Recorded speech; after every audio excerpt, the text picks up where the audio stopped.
أعوذ بالله من الشيطان الرجيم. بسم الله الرحمن الرحيم.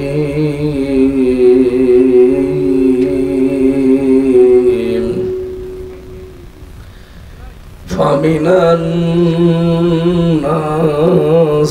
من يقول ربنا آتنا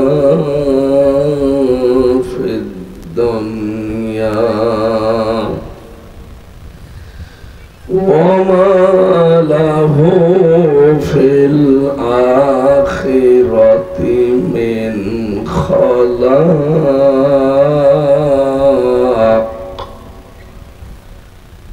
ومنهم من يقول ربنا آتنا في الدنيا حسنة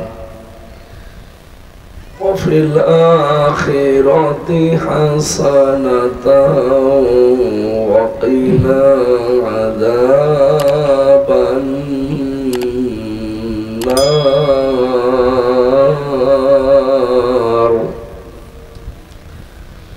صدقت يا ربنا. الحمد لله. বাংলাদেশের ঐতিহ্যবাহী জেলা কুমিল্লা সদর দক্ষিণ থানার অন্তর্গত ঐতিহ্যবাহী দক্ষিণ টঙ্গীর পাড় পূর্বপাড়া জামে মসজিদের উদ্যোগে পঞ্চম বাৎসরিক তাফসীরুল কোরআন মাহফিলের স্বনামধন্য সভাপতি। এমনি গলা ভাঙা, এত মানুষের নাম বললে দোয়া করতে গেলে শেষে গলা আরো ভেঙে যাবে। একবারে দোয়া করে দিলাম ওরা ফাগানা এলাকা দিক রক। সকলে বলেন আমিন। গম নরম জাতাও ঢিলা, আমার অবস্থা হয়ে গেছে তা আমিও পারি না, আপনারাও ছাড়েন না। আল্লাহু আকবার। তারপরও আল্লাহর কণ্ঠটা যেন ছেড়ে দেয়। কণ্ঠের মালিককে ছেড়ে দেবে ইনশাআল্লাহ। বন্দী জীবন থেকে মুক্ত জীবনে যখন আল্লাহ আমাদেরকে ফিরিয়ে দিয়েছেন, আমরা জেলখানায় ছিলাম চার দেওয়ালের মাঝে, আর আপনারা এই বাংলাদেশের জেলখানায় ছিলেন। বিষয়টা প্রায় একই। আমরাও ভেতরে নিজের মন মতো কিছু করতে পারতাম না, বাইরে যারা ছিলেন তারা ওই মন মতো কিছুই করতে পারতেন। কি অবস্থা এরকম ছিল না?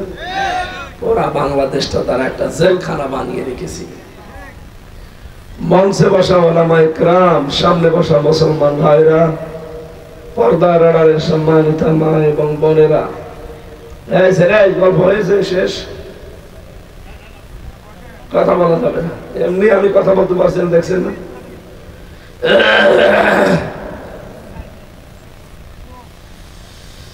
আল্লাহর দরবারে শুকরিয়া জানাচ্ছি, যিনি আমাদেরকে দিনের বেলা কত কাজ কাম আমাদের ছিল সব বাদ দিয়ে কোরআনের পেছনে সময় ব্যয় করার তৌফিক দিলেন। বলেন আলহামদুলিল্লাহ। তিনটা জায়গায় যদি কেউ হায়াত খরচ করে, হায়াত মানে জীবনের সময়, সম্পদ খরচ করে তার মানে অর্থ টাকা পয়সা, কিয়ামতের দিন এর জবাব আল্লাহর কাছে দেওয়া লাগবে না। তার এক নম্বরে যদি পরিবারস্থ লোকদের জন্য কেউ সম্পদ এবং সময় ব্যয় করে, কিয়ামতে ওই সময় সম্পদের হিসাব আল্লাহ নেবেন না। দুই নম্বরে কোরআনের প্রচার যেখানে হয়, কোরআনের প্রসার করা হয়, কোরআন প্রচার করা, প্রসার করা, কোরআনে কারিম কায়েম করা, এই তিনটায় যদি আপনার সম্পদ এবং আপনার হায়াত ব্যয় হয়, কিয়ামতে ওইটার জবাব আল্লাহ নেবেন না। আজকে যে সময়টুকু ব্যয় হচ্ছে কোরআনে কারিম প্রচার করা আর কোরআন বোঝার পেছনে, কথা বলেন না কেন? আখলিস দীনাকা ইয়াকফিকাল আমালুল কলিল, দিনকে খাঁটি করুন, অল্প আমলে নাজাতের জন্য যথেষ্ট হবে। নবীজি জানিয়েছেন, কোরআনের একটা শব্দ নিয়ে কেউ যদি চিন্তা ভাবনা করে, ও যদি ওর উপরে আমল নাও করে, শুধু যদি চিন্তা করে যে আল্লাহ কি বলেছে দেখি, 500 রাকাত নফল নামাজ পড়ার সওয়াব দেবেন আল্লাহ। আমরা যারা এখানে আছি জীবনে 500 রাকাত নামাজ পড়েছি, সারা জীবন মিলেও 500 রাকাত নফল হবে কিনা আল্লাহ জানে। আজকে যে আয়াত পড়েছি মনে করছেন তো পরিচিত আয়াতে আমারও মুখস্থ আছে না, এর ভেতরে দুনিয়া আখেরাত আল্লাহ সব দিয়েছে। এটা কি মাস চলছে আপনারা জানেন? শাবান মাস। কি মাস? শাবান। এই শাবান মাসে কি দরকার? নবীজি এই শাবান মাস পেলে দোয়া করতেন, আল্লাহুম্মা বারিক লানা ফি রজব ওয়া শাবান ওয়া বাল্লিগনা রমাদান। আর মাত্র একটা মাস পরে আমাদের সামনে ছায়া ফেলতে যাচ্ছে সর্বশ্রেষ্ঠ মাস রমজানুল মুবারক। ওই পর্যন্ত আল্লাহ যেন আমাদের হায়াতটাও বাড়িয়ে দেন, বলেন আমিন। যেহেতু সামনে কোরআন নাজিলের মাস, কোরআন অবতীর্ণ করেছিলেন আল্লাহ ওই মাসে, আপনি এখন থেকে প্রস্তুতি নেবেন। কোরআনে কারীম বুঝতে হবে আমাদের, এটা পড়তে হবে, এটা জানতে হবে, এটা প্রচার করতে হবে, এটা এই জমিনে কায়েম করতে হবে। আল্লাহ রাব্বুল আলামিন এই উদ্দেশ্যগুলো দিয়েই কোরআন পাঠিয়েছেন, আমরা যেন এই উদ্দেশ্য সফল করতে পারি, বলেন আমিন। সুতরাং কোরআনের পেছনে যদি আজকে আপনি সময়টা ব্যয় করেন, কিয়ামতের দিনে হায়াতের এই সময়ের এই অর্থ সম্পদের জবাব আল্লাহর কাছে দেওয়া লাগবে না। জবাব এই শব্দটা শুনতে যত ছোট মনে হচ্ছে, বিষয়টা অত ছোট না।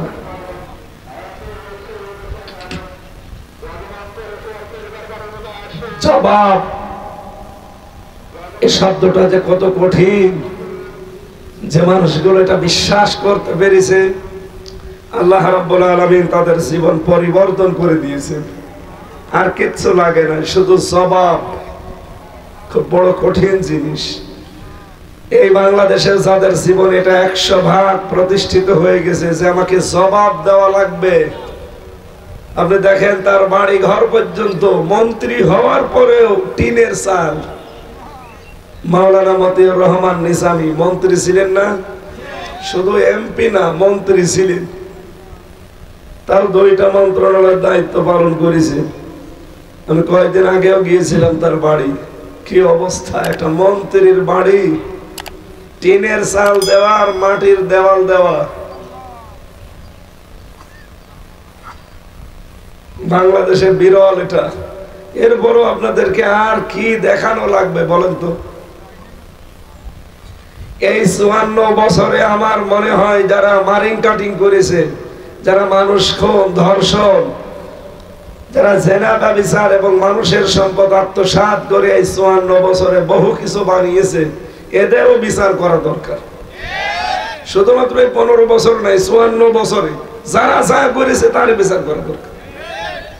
আমি যদি হঠাৎ এখন 50 কোটি টাকার মালিক হয়ে যায়, দুদক আমাকে ধরবে না? এই কথা বলেন না কেন?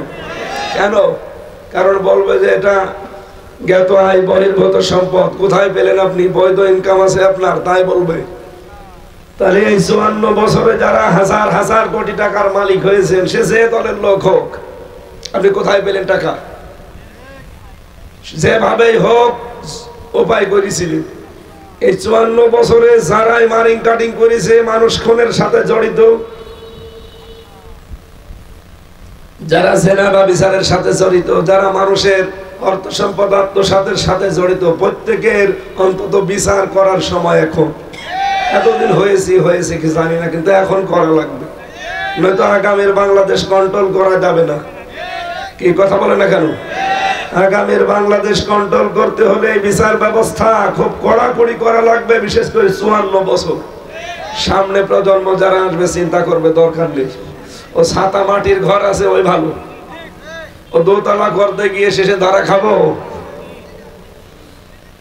আর জেলখানায় যে অবস্থা আলেমদের সাথে করা হয়, সাধারণ যারা যায় এদের সাথে আমার মনে হয় তার চাইতে 100 ভাগের 1 ভাগও করা হয় না।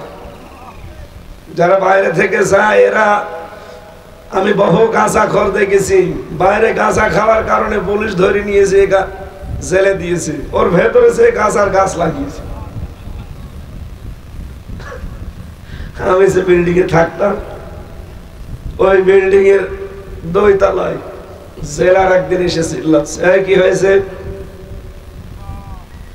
যে ছেলেটা গাঁজা খাওয়ার কারণে ছেলে ও কায়দা করে এই আদালত থেকে যাওয়ার সময় ওর বন্ধুদের মাধ্যমে গাঁজার কিছু বীজ এই মুখের ভেতরে টোপলা করে এই জায়গায় নিয়ে গেছে। মেশিনে ওঠার পর তো এখানে কি আছে তো দেখা যায় না, এখানে নিয়ে টোপলা করে নিয়ে ভেতরে যে বারান্দার উপরে টপের ভেতরে গাঁজার গাছ লাগিয়েছে। একটু বড় হয়ে গেছে, এই যে এত বড় বড় হয়ে গেছে। আমি তো গাঁজার গাছ জীবনে দেখিনি, ওই দিন দেখলাম। জেলার বলছে আরে গাঁজা খাওয়ার জন্য এখানে দেয় সরকার, আর এখানে এসে যদি গাঁজা চাষ করে আমি আর কোথায় দেব? তো এই দেশে হবে না। আমার হাকামা বিহি আদালা, কোরআনে কারিমের বিচার ব্যবস্থা যতদিন কায়েম না হবে এই দেশে ততদিন ন্যায় বিচার পাওয়া সম্ভব না, ন্যায় বিচার করাও সম্ভব না। ন্যায় বিচার যে করা যায় না এটা আমরা 15.5 বছরে দেখেছি। আমি ছেলে থাকাকালীন মনে হয় 23 সালের প্রথম দিকে দেখলাম, আমি তো 20, 21, 22, 23 পুরাটা বছর জেলখানায়। 23 সালে যখন শেষের দিকে আমি বের হলাম ডিসেম্বরের 9 তারিখে, সম্ভবত ডিসেম্বরের 1 তারিখের দিকে পেপারে দেখলাম, ওখানে যুগান্তর পেপার চাই যে এক বিচারপতি হাইকোর্টের সে অবসরে চলে যাবে, কালকে অবসরে যাবে। আজকে সে একটা ঘোষণা দিয়ে গেল যে দেশটাকে তো আপনারা জাহান্নাম বানিয়ে ফেলেছেন, পুরা বিচার ব্যবস্থা এখন আর বিচার নেই, পুরা অবিচার চলছে। অথচ প্রধান বিচারপতি যে হাইকোর্টের বিচারপতি সব তো 15.5 বছরে ওদের নিয়োগ দেওয়া। কথা বলেন, ওদের নিজেদের ভেতরের লোক যদি বলে দেশটা তো জাহান্নাম বানিয়ে ফেলেছেন, তাহলে দেশটা কি আসলে জান্নাত না জাহান্নামে ছিল? এটা মনে হয় একটু চাপ দেন, যেন ঘরে চাপ দেন, ধরবে না? রওশনের সাদের মতো হয়ে গেছে, আমার জীবন যৌবন সব শেষ। একবারে দিলে আবার গলা বসে যাবে। আপনি একটু মুখ করতে আছে না, মাঝে মাঝে ঘুরাইয়েন। ঠিক আছে, থাক।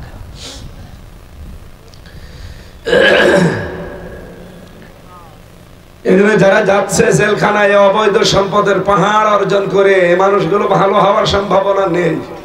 আপনি কি মনে করছেন এই যে দরবেশ 36,000 কোটি টাকা যে লোকটা মারিং কাটিং করলো, এ জেলে যেয়ে মনে করছেন কি ঝামেলা আছে? কোনো ঝামেলা নেই। এ টাকা পয়সা খরচ করে বাইরে ছাড়া আরো আরামে আছে। হ্যাঁ, একটু ফ্লোরে থাকা লাগে, তাছাড়া বাকি সব ব্যবস্থা সে পাচ্ছে, শুধু টাকা দিলে সব পাওয়া যাচ্ছে সেখানে। কিন্তু শয়তানরা তো আমাদের সাথে যা করেছিল, টাকা দিয়েও কথা শুনতো না। কারারক্ষীকে যদি বলতাম যে ভাই আপনার যা লাগে দেব, শুধু একটু হাসপাতালে নিয়ে যাবেন যেখানে আল্লামা সাইদি সাহেব আসে মাঝে মাঝে, ওনার সাথে যেন 5-7 মিনিট একটু দেখা হয়, কারণ আল্লাহর ওলি আবার কবে হারিয়ে ফেলবো। আমি 3 বছরে একবার 10 মিনিট পেয়েছিলাম। উনি আমার মাথায় হাত দিয়ে বলছিল, হামজা কোনোদিন সত্য বলতে পিছপা হবে না। আমার এখনো মনে হয় যে হাতটা এখনো মাথার উপরে আছে।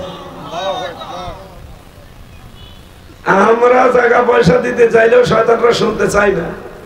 আর এখন দেখেন যারা আছে, আমি তো মাঝে মাঝে এখন কারারক্ষীদের খোঁজ খবর নিচ্ছি, ওই কালামানিক, ওই দরবেশ, এইটা পাশের জেলা ব্রাহ্মণবাড়িয়ার এক শয়তান আনিসুল হক, বাইরের ছাড়া ভেতরে এখন ভালো আছে। এগুলোর স্বভাব পাল্টাবে না, এগুলোর অন্তরে আল্লাহ মোহর লাগিয়ে দিয়েছে। এজন্য আমরা চাই এই দেশে যারা চোর হয়ে জেলখানায় যায় তারা ডাকাত হয়ে বের হয়। ডাকাত হয়ে গেলে খনি হয়ে বের হয়, কারণ ওই সিস্টেম সব ওখানে আছে। বললাম না, গাছ আর গাছ লাগিয়েছে, আপনি তারে কন্ট্রোল করবেন কি দিয়ে? এই জন্য এটা সংশোধনের জন্য যেটা দরকার তার নাম আল্লাহর এই কোরআন। এটা ছাড়া সংশোধন করা ভেতরেও সম্ভব না। আমরা চাচ্ছি যে এইটা অন্তত উপরে যাক। ইয়াসিন সাহেব না, এরকম যেই হোক, যদি 151 জন কোরআন বুকে নিয়ে সংসদে যেতে পারে, এই দেশের চেহারা পুরা পাল্টিয়ে, সৌদি আরবে তার কি শান্তি আছে? ওখানে তো তার 100 ভাগ ইসলাম নেই, 70 ভাগ আছে, 30 ভাগ নেই। আর এটা যখন 151 জন বুকে নিয়ে যেতে পারবে, তার পরের দিন এই দেশটাতে 100 ভাগ ইসলাম কায়েম করে ফেলবে। কারণ 151 জন যা বলবে স্পিকার সেইটাই পাশ করতে বাধ্য। এক কথা বলছে না কেন? প্রথম দিনে যদি এরকম মানুষ 151 জন যে মানে নামাজের বিধান চায়, হাত তোলেন। 300 জনের ভেতরে 151 জন হাত তোলে, আপনার হাত তোলে কি হবে? আপনি হাত তোলা না তোলা সমান। এরকম মানুষ 151 জন বলে হ্যাঁ আমরা হাত তুললাম, বলবে হ্যাঁ হ্যাঁ জয়যুক্ত হয়েছে, এ নামাজের বিল পাশ হয়ে গেল। পরের দিন যাকাতের বিল পাশ হয়ে গেল, এর পরের দিন টেন্ডারবাজি করা যাবে না, এই বিল পাশ হয়ে যাবে। চাঁদাবাজি করা যাবে না, এই বিল পাশ হয়ে যাবে। পুরা দেশটা একেবারে মিনি জান্নাত হয়ে যাবে না? আমরা তো এইটাই চাচ্ছি। 3 নম্বরে যেখানে টাকা পয়সা খরচ করলে জবাব দেওয়া লাগে না, এই এদিকে তাকান, সেটার নাম হচ্ছে জিহাদের ময়দান। জিহাদের ময়দান এখন বাংলাদেশে কোনটা? দিন কায়েমের ময়দান। যেহেতু জিহাদের ময়দান, এই দেশে এখন দিন কায়েমের যে রাস্তাগুলো, সশস্ত্র জিহাদের রাস্তা এখন এই দেশে নেই। কি আছে? আগস্টের 5 তারিখটায় ছিল সশস্ত্র ভাবে, দেখেছিলাম ওই সময় নেমেছিল মানুষেরা। আমার সামনে কুষ্টিয়ায় 16 জন মারা গেছে বুক পেতে দিয়ে, একেবারে সামনে। যেহেতু এখন আর আগস্টের 5 তারিখ নেই, পাল্টিয়ে গেছে, এখন ফেব্রুয়ারির 1 তারিখ চলছে নাকি? সুতরাং এই সময় সশস্ত্র জিহাদ নয়, এখন যে জিহাদটা দরকার, এই কোরআনে কারিমকে সংসদে পাঠানো দরকার। এটা যদি আপনার কাছে রাজনীতি মনে হয়, হ্যাঁ এইটাই জিহাদ। যদি মনে হয় এটা ধর্ম ব্যবসা, হ্যাঁ এইটাই জিহাদ। কোন হুজুর নিয়ে আসবেন ব্যাখ্যা বোঝার জন্য নিয়ে আসেন।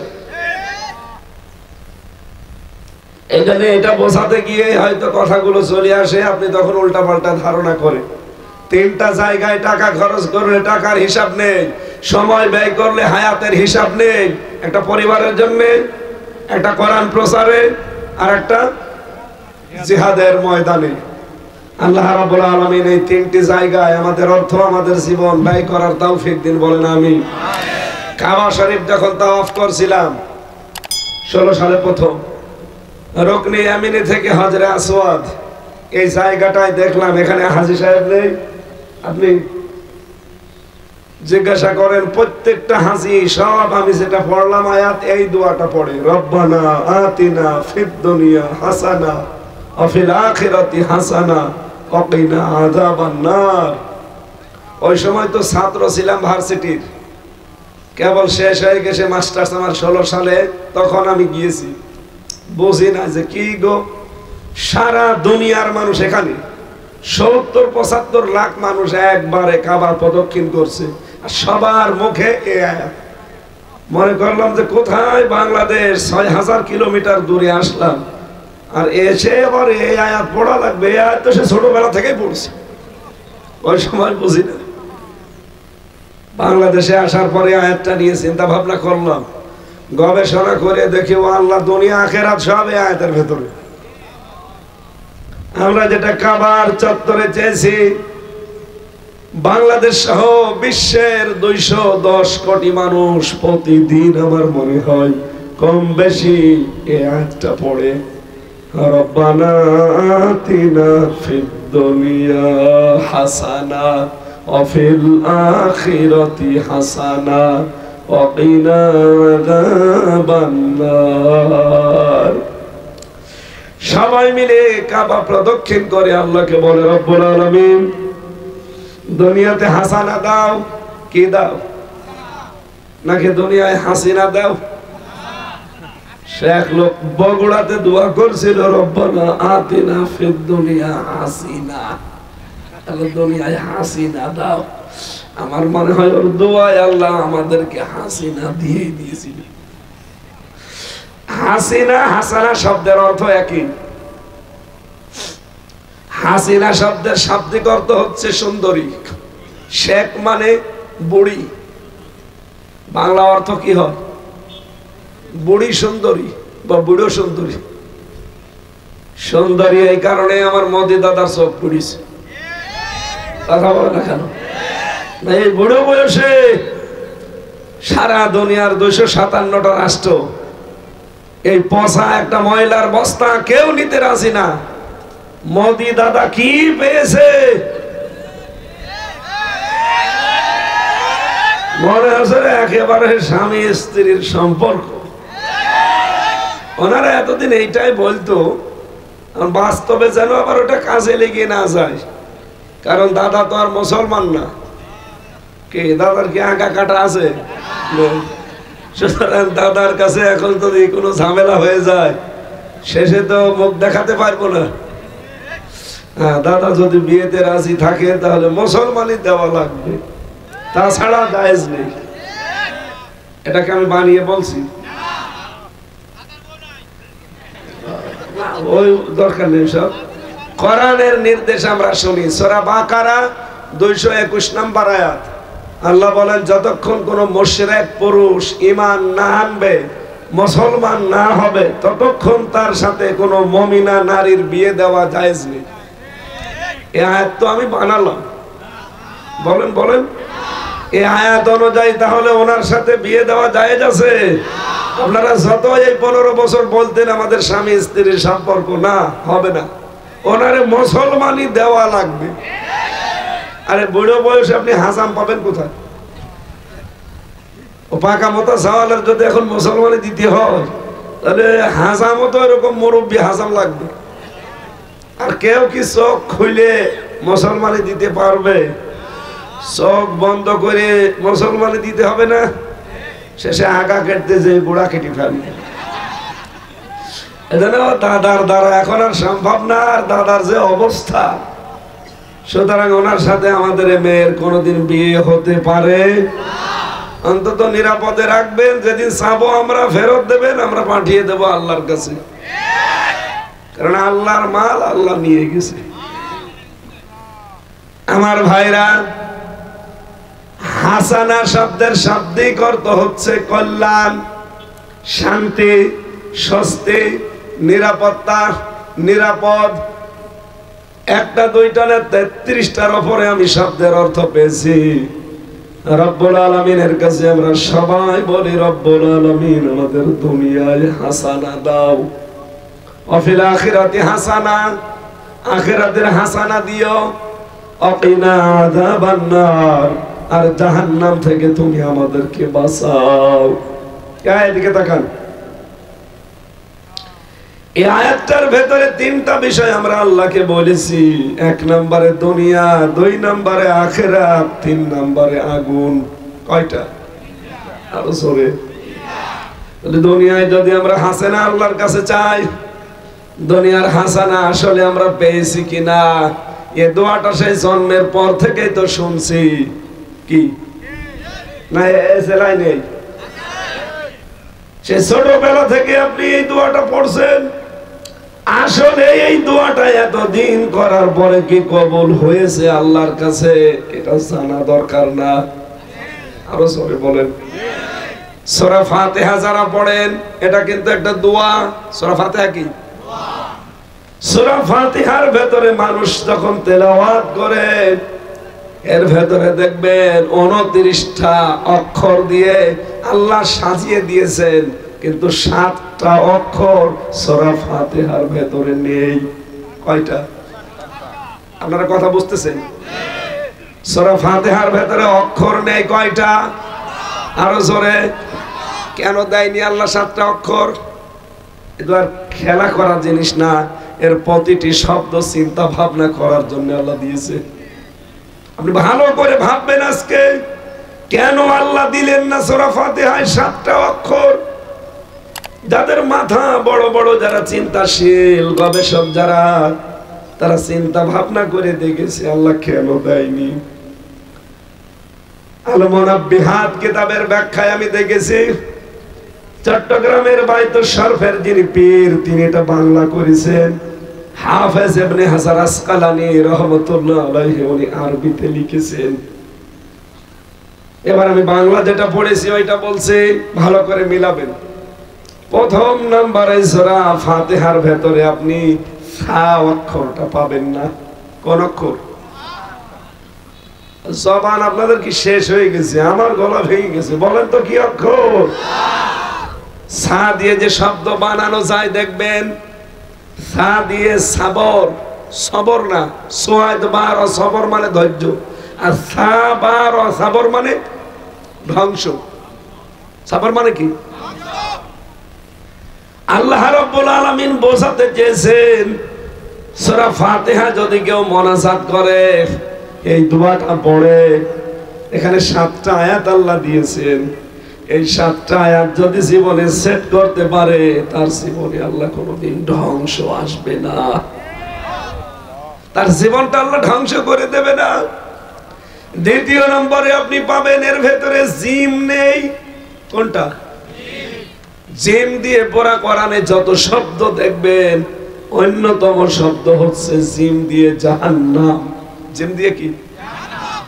সূরা ফাতিহায় 7টা অক্ষর আছে, 7টা আয়াত আছে।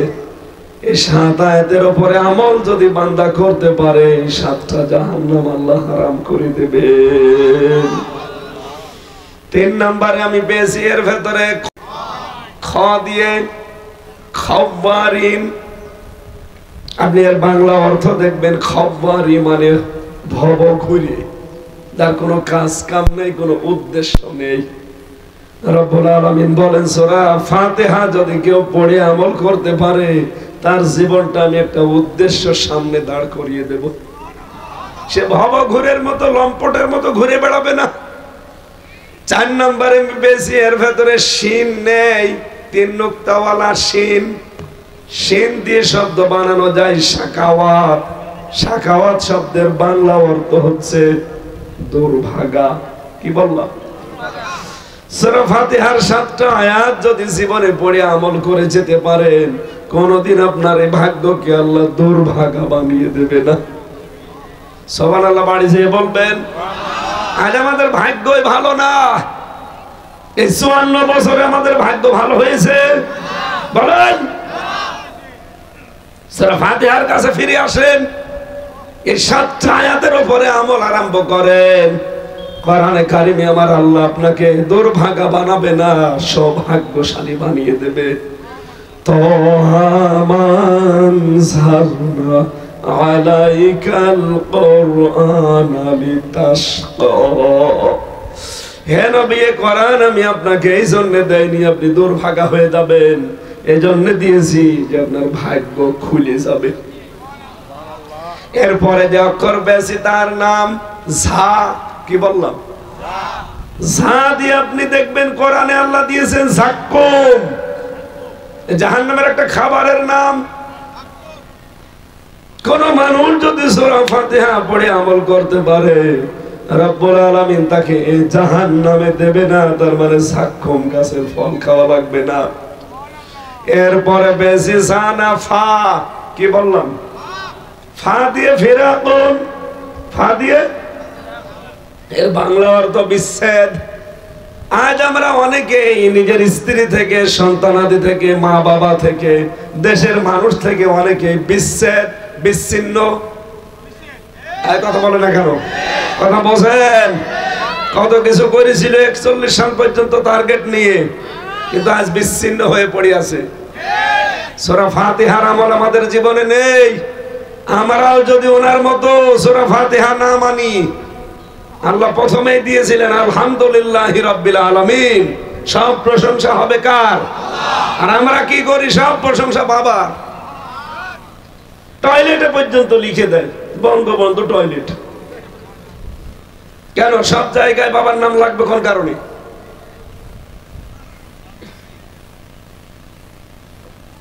আপনি কি রাগ করেন? কথা বোঝেন আমার? সর্বশেষ যে অক্ষরটা নেই তার নাম জ। কি? জ দিয়ে জুলমুন, জুলমাতুন। জুলমাতুন মানে অন্ধকার। আমাদের জীবন আজ অন্ধকার না? কথা বলেন না কেন? এই অন্ধকার দূর করার জন্য আল্লাহর কোরআনের সূরা ফাতিহা লাগবে। যেই কথাগুলো আপনি তেলাওয়াত করেন নামাজের পরে বসে বসে চোখের পানি ফেলে, আল্লাহ দুনিয়ায় হাসানা দাও। আল্লাহ বলেন দুনিয়ার হাসানা যদি কেউ পেতে চায় তাকে আমি 10টা জিনিস দিয়েছে কিনা সে যেন লক্ষ্য করে। কয়টা? আপনি দেখেন তো দুনিয়ার হাসানা পেয়েছেন কিনা। আমি তাফসীর থেকে শোনাচ্ছি এবার। দুনিয়ার হাসানা আমি পেয়েছি, দুনিয়ার হাসানা 10টা, আর আখেরাতের হাসানা 5টা। কয়টা হলো? 15টা। বলেন বলেন। ওয়াকিনা আযাবান নার, আর জাহান্নাম থেকে বাঁচার রাস্তা একটা। তাহলে 10, 5 আর 1, এই এতটুকু আয়াতের ভেতরে 16টা জিনিস আল্লাহ দিয়েছেন। কুমিল্লাবাসী, আমি এবার আপনাদের মিলাচ্ছি। দেখেন তাফসীর থেকে আমি তুলেছি। দুনিয়ার হাসানা কেউ যদি পেতে চান দেখেন তো আপনি আপনার মোনাজাত কবুল হয়েছে কিনা। আপনি যে মোনাজাত করেন রব্বানা আতিনা ফিদ দুনিয়া হাসানা, আল্লাহ দুনিয়ায় হাসানা দাও। দুনিয়ার হাসানা কয়টা বললাম? 10টা।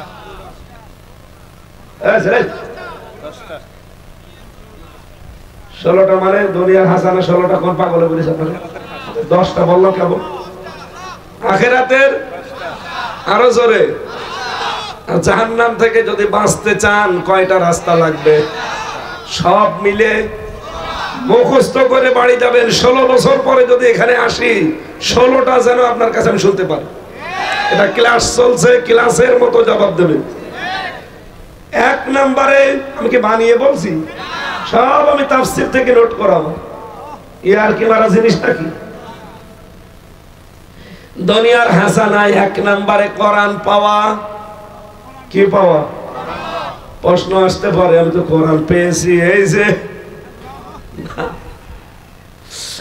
দুনিয়ার হাসানা রব্বুল আলামিন কোরআনে কারীম পাওয়া, এই কথা জানিয়েছেন। কোরআনের প্রথমে সূরা ফাতিহার পরে যে সূরা দেখবেন এখানে 5টা গুণ দেওয়া আছে। কয়টা? কি কি? কেউ যদি কোরআনের হেদায়েত পেতে চান, জালিকাল কিতাবু লা রাইবা ফি হুদাল লিল মুত্তাকিন, এই কোরআন হেদায়েত দিতে পেতাম কাদেরকে পারে? মুত্তাকিদের। কাদের? এই মুত্তাকি হওয়ার জন্য এখানে আল্লাহ পরপর 5টা গুণ দিয়েছেন। 1 নম্বরে আল্লাযীনা ইউমিনুনা বিল গায়ব ওয়া ইউকিমুনাস সালাতা ওয়া মিম্মা রাযাকনাহুম ইউনফিকুন। আল্লাযীনা ইউমিনুনা বিমা উনজিলা ইলাইকা ওয়া মা উনজিলা মিন ক্বাবলিকা ওয়া বিল আখিরাতি হুম ইউকিনুন। কয়টা? গায়েবে বিশ্বাস করা। আল্লাহ একজন আছে না নেই? দেখেছি কোনদিন? কিন্তু বিশ্বাস আমরা করি, এমন বিশ্বাস করি নিজের বাবাকেও অত বিশ্বাস করি না।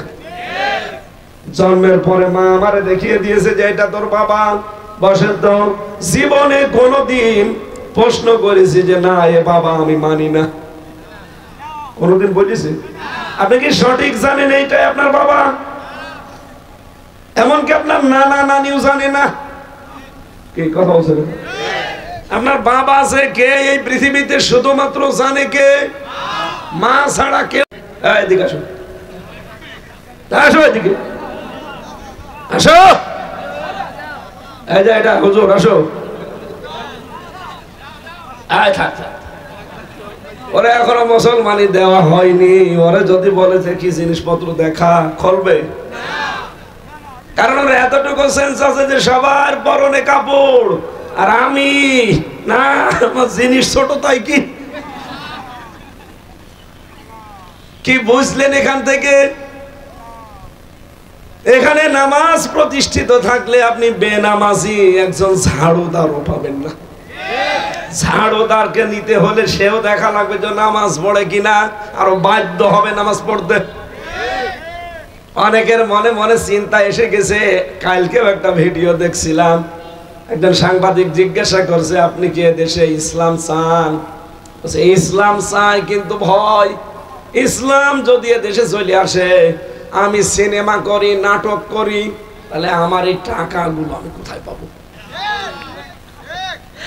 কোন চিন্তা দেখেছে যে আমি তো নাটক করি, সিনেমা করি, তাহলে এই যে টাকা আমার এখন পরিচালকদের কাছে টাকা পড়ে আছে 50,000 1 লাখ, এই টাকা আমি কোথায় পাবো? এই জন্য আমি চাই না যে ইসলাম এই দেশে আসুক। আমি ওনাকে সহ যারা এরকম উল্টাপাল্টা চিন্তায় আছেন তাদেরকে বলতে চাই, যদি ইসলাম আসে, আপনি নভেল, আপনি নাটক, সিনেমা করতে পারবেন। ইরান যেমন করছে না? ইরানে সিনেমা নেই কি এরকম খোলামেলা? আপনি দেখেননি ইউসুফ জুলিখা কত মার্জিত ভাবে করেছে? মুসা নবীর জীবন নিয়ে সিনেমা বানিয়েছে, মুহাম্মদুর রাসূলুল্লাহর হিজরত নিয়ে সিনেমা বানিয়েছে। দেখেননি কি সুন্দর ভাবে তারা মার্জিত ভাবে করেছে। আর আমাদের দেশের সিনেমা শুরুই হয় সেনা দিয়ে, শেষ হয় সেনা দিয়ে। আরে ভাই, সিনেমা, নভেল, নাটক, থিয়েটার বানাবেন তো সমাজের কিছু তুলে ধরার জন্য। কি আমি বিশ্ববিদ্যালয়ে থাকাকালীন একটা উপন্যাস পড়েছিলাম, প্রজা, নাম শোনেননি? ওইটা দিয়ে পরবর্তীতে ভারত একটা সিনেমা বানিয়েছে। এর বাংলা সামারাইজ হচ্ছে এইটা যে হিন্দু ধর্মে ওদের যৌতুকের প্রবণতা আছে না? নেই? বিয়ে দেওয়ার দিন মেয়েকে যা দেবে সব মরণের মতো দিয়ে দেবে, এই, আর সারা জীবনে কিচ্ছু দেবে না। যৌতুক যে মানবতার সাথে কত বড় কৌতুক, এটা যে কত বড় অভিশাপ, ওই উপন্যাস পড়াটা পড়লে আপনি দেখবেন হিন্দু ধর্মের মেয়েরা কত অসহায়। আপনি ওই রকম একটা সিনারি তুলে ধরতে পারেন না যে যৌতুক নিলে পরিবারের, সমাজে মেয়েরা এরকম অসহায় হয়? এই 54 বছরে তো বেশি সময় ক্ষমতায় ছিল মেয়েরা। তাই বলেন না কেন? কি করেছেন মেয়েরা? কেউ 4 বার, কেউ 3 বার। কতবার হয়? 7 বারে 5 7 35। 54 বছরের ভেতরে 35 বাদ গেলে আর কত থাকে? বলেন, পুরুষের চাইতে তো মেয়ে লোক আমাদের উপরে ছিল বেশি। কি করেছেন আজ পর্যন্ত? যৌতুক একটা নিষিদ্ধ কাজ, এটাও বন্ধ করতে পারলেন না। কিসের মেয়ে লোক আপনি? লা ইউফলিহা কওমুন, নবীজির হাদিস, ওই জাতি কখনো সফল হতে পারে না যে জাতির নারী নেতৃত্ব দেয়। এই জন্য মনে হয় 54 বছরে আমরা সফল হতে পারিনি, কারণ মাথার উপরে বসে আছে নারী। আগামীতে এই দেশে কোনো নারী নেতৃত্ব দিতে পারবে না, যদি দেয় পুরুষ মানুষ দেবে, সে যাই হোক। কথা বলেন না কেন? দেখলাম না যে নারী প্রধানমন্ত্রী নারী বিরোধী দলীয় নেত্রী হয়ে কি করে? রওশনের সাথে ছিল বিরোধী দলীয় নেত্রী, ও ছাতা ঠেলা মারলে পড়ে যায়। ওর কোনো বেল ব্রেক আছে? সকালবেলা যা বলে বিকালে বলে আমার মনে নেই।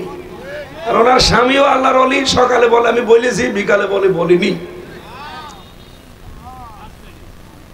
চাচা এই দেশে 9 বছর ক্ষমতায় ছিল আর 10 বছর জেলে ছিল। সারা জীবনে জেলে থাকা লাগতো যদি এই পাগল সেজে না থাকতো। খালি পাগল সেজে ছিল, এই জন্য অন্তত বেঁচে গেছে। আমার ভাইরা, আমি যেটা আপনাদেরকে বোঝাতে চাচ্ছি, পোশাক এখানে আমাদের যেহেতু প্রতিষ্ঠিত আছে, সবার পরনে পোশাক। এজন্য 2 জনকে ডাকলাম, ছোট ছোট 3 বছর 4 বছর বয়স হবে, অথচ রাজি না, আসতে রাজি না, মনে করছে আসলে খুলে ফেলবে। আমাদের দেশে তাহলে নামাজ আমরা কায়েম করতে পারিনি। হ্যাঁ, নামাজ পড়া আছে। নামাজ কি পড়ার জন্য আল্লাহ দিয়েছে শুধু, না কায়েমের জন্য? নামাজ পড়াও লাগবে, কায়েম করাও লাগবে। নামাজ পড়ার কথা আছে পড়া কোরআন শরীফে মাত্র 1 জায়গায়। কয় জায়গায়? কোথায়? কোন জায়গায় বলেন তো?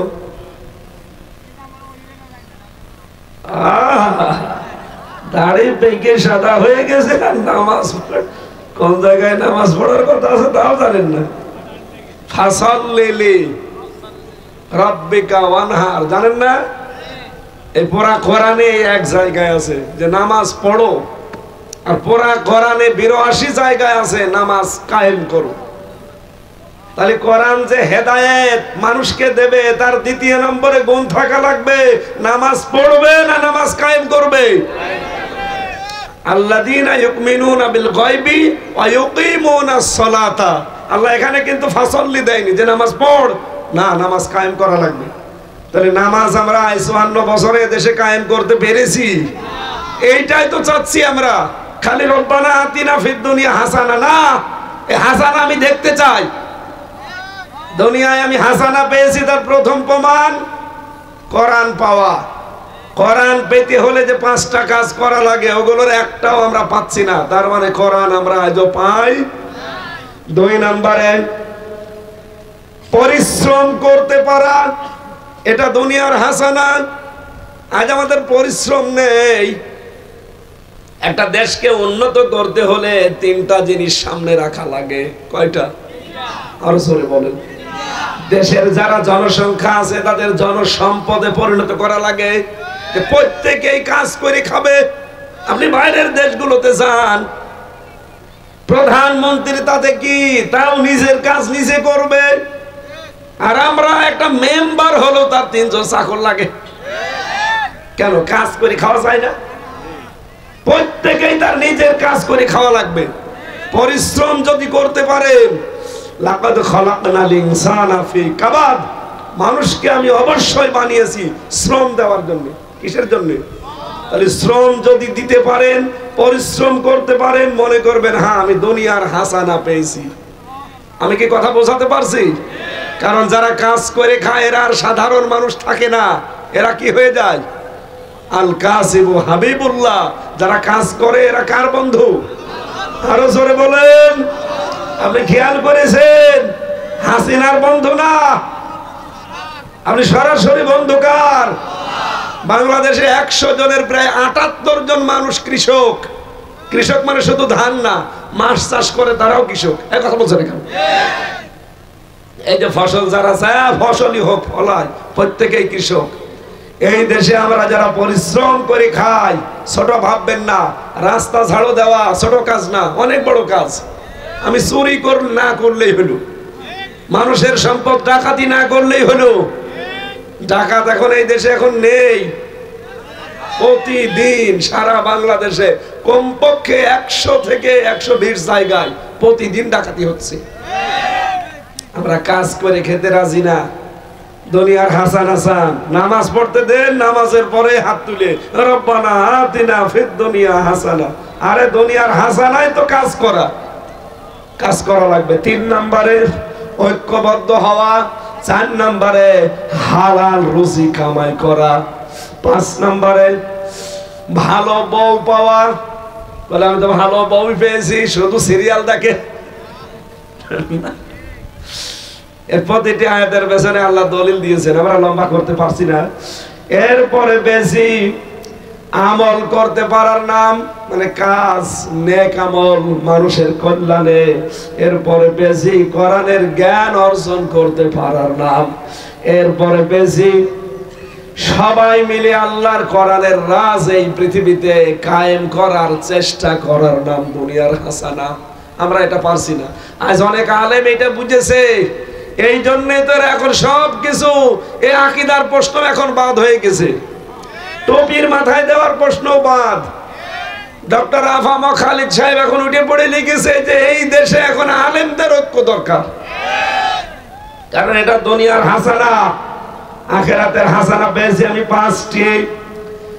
রব্বুল আলামিন বলেন হাসর যেন ভালো হয়, এটা দুনিয়া আখিরাতের হাসানা। ভালো হাসর হবে ওইটা। কিয়ামতের দিন যদি আপনি নমরুদের সাথে ফেরাউনের সাথে ওঠেন, ডান হাতে আমলনামা পাওয়া, এরপরে হাউজে কাউসার পাওয়া, নবীর সুপারিশ পাওয়া, আর মিজানের পাল্লা ভারী হওয়া। রব্বুল আলামিন এই 5টা জিনিস দিয়ে জানাতে চেয়েছেন, এগুলো যারা পাবে তারা আখিরাতের হাসানা পেয়ে যাবে। ওয়াকিনা আযাবান নার। আর জাহান্নাম থেকে বাঁচার একটা মাত্র উপায় আছে, এই জমিনে আল্লাহর দ্বীন কায়েম করার চেষ্টা করে দেওয়া। হাল আদুল্লুকুম আলা তিজারত তুনজিকুম মিন আযাবিন আলীম। এই আয়াতের তাফসীর বা ব্যাখ্যা আছে আমার কণ্ঠ এবং শরীর দুইটার দিকে তাকিয়ে আমি আসলে মন মতো কথাগুলো সাজাতে বলতেও পারছি না, ডেলিভারি দেওয়া খুব কষ্ট হয়ে যাচ্ছে। আগামীতে আবার সুস্থ হয়ে আসবো ইনশাল্লাহ। আজকের মতো আর টানতে পারলাম না। ওই গাড়িতে যাওয়ার সময় আপনার মেয়ের জন্য আর মায়ের জন্য বর জন্য বই নিয়ে যাবে। ওদের আমি দাম্পত্য জীবন নিয়ে বই লিখেছি জেলখানায় বসে, ওইটা নিয়ে যান, কাজে লাগবে। আল্লাহুম্মা আমিন। রব্বানা আতিনা ফিদ দুনিয়া হাসানা ওয়া ফিল আখিরাতি হাসানা ওয়া কিনা আযাবান নার।